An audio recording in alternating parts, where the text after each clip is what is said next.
প্রিয় শিক্ষার্থী বন্ধুরা, তোমরা সবাই জানো তোমাদের সেকেন্ড ইউনিট টেস্ট চতুর্থ, পঞ্চম ও ষষ্ঠ এই তিনটি অধ্যায় থেকে প্রশ্ন আসবে।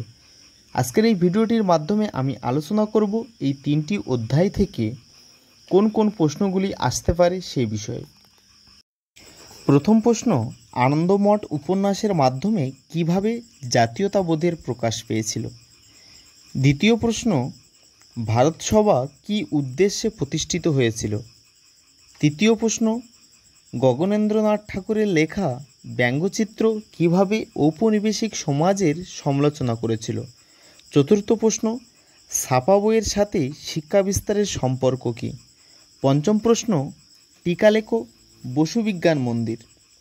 ষষ্ঠ প্রশ্ন, কারিগরি শিক্ষার বিস্তারে বেঙ্গল টেকনিক্যাল ইনস্টিটিউটের ভূমিকা আলোচনা করো।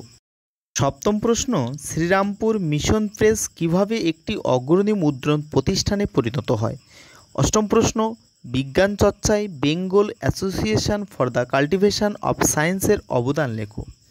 নবম প্রশ্ন, 1857 সালের মহাবিদ্রোহকে কি প্রথম স্বাধীনতা যুদ্ধ বলা যায়।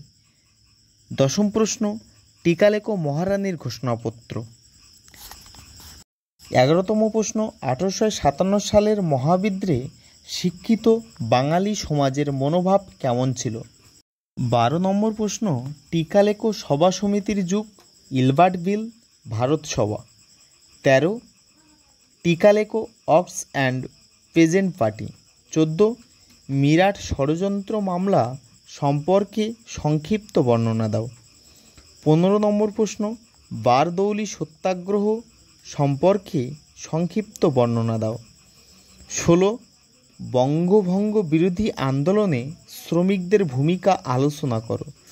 17, একা আন্দোলন সম্পর্কে সংক্ষিপ্ত টিকা লেখো। 18, তেভাগা আন্দোলনের গুরুত্ব আলোচনা করো। 19, টিকা লেখো রশিদ আলী দিবস। ভিডিওটি ভালো লাগলে চ্যানেলটি সাবস্ক্রাইব করবে পরবর্তী ভিডিওগুলি সবার আগে পাওয়ার জন্য।